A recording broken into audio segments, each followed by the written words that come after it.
જય માતાજી મિત્રો, સ્વાગત છે તમારું ફરિયાદના નવા વિડીયોમાં। તો મિત્રો, આજે આપણે વાત કરીશું રેશન કાર્ડ ધારકો માટે એપ્રિલ 2025માં 5 મોટા બદલાવ કરવામાં આવે છે અને ગેસ સિલિન્ડરના ભાવમાં પણ ઘટાડો કરવામાં આવ્યો છે અને બેંક ખાતા ધારકો માટે પણ મોટા નિર્ણયો લેવામાં આવ્યા છે। તો મિત્રો, આ 5 મોટા બદલાવ કયા કયા છે તે જાણવા તમે વિડીયોના અંત સુધી બન્યા રહેજો અને ગેસ સિલિન્ડરના ભાવમાં કેટલા રૂપિયાનો ઘટાડો થયો છે તેની પણ સંપૂર્ણ માહિતી તમને આજના આ વિડીયોમાં જોવા મળશે। તો વિડીયોને સ્કીપ કર્યા વગર અંત સુધી જોજો અને મિત્રો, વિડીયો પસંદ આવે તો વિડીયોને લાઇક કરજો અને ચેનલ પર નવા હોય તો ચેનલને સબસ્ક્રાઈબ કરજો અને કોઈ પણ પ્રકારનો પ્રશ્ન હોય તો કોમેન્ટમાં જરૂરથી જણાવજો।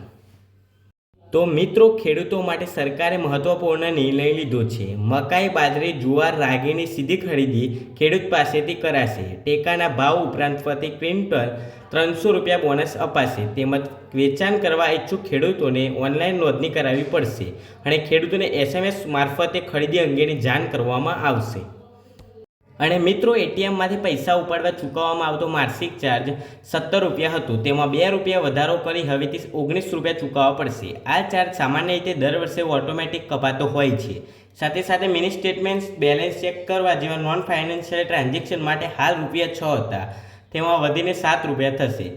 NPCI દ્વારા બેન્કો અને પેમેન્ટ સર્વિસ પ્રોવાઈડરને 31 માર્ચ પહેલાં ડેટાબેઝ અપડેટ કરવા અને નિષ્ક્રિય નંબરોને દૂર કરવાની સૂચના અપાઈ છે, જેના કારણે ઘણા યુપીઆઈ એકાઉન્ટ બંધ થશે અને આનાથી છેતરપિંડીનું જોખમ અટકશે। અને મિત્રો, રેશન કાર્ડ સાથે જોડાયેલા લોકો માટે એક મહત્વપૂર્ણ અપડેટ આવી છે। સરકારે આધાર લિંક ફરજિયાત બનાવ્યું છે અને તેની છેલ્લી તારીખ 31 માર્ચ 2025 નક્કી કરવામાં આવી છે।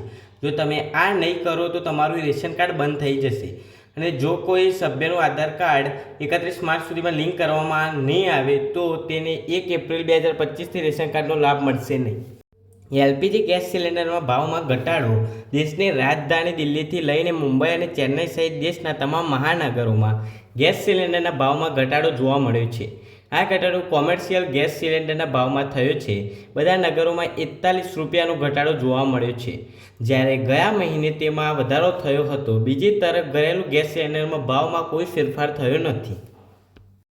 અને મિત્રો, એસટી નિગમ દ્વારા આજે ફરીથી બસના ભાડામાં વધારો કરવામાં આવ્યો છે। 29 માર્ચથી 10% ભાડામાં વધારો કરવાનો નિર્ણય કર્યો છે, જેમાં લોકલ સર્વિસમાં 1 થી 48 કિલોમીટર સુધી મુસાફરીમાં 1 થી ₹4 સુધીનો ભાડામાં વધારો કરવામાં આવ્યો છે। આ નિર્ણયથી 27 લાખ લોકોને અસર થશે।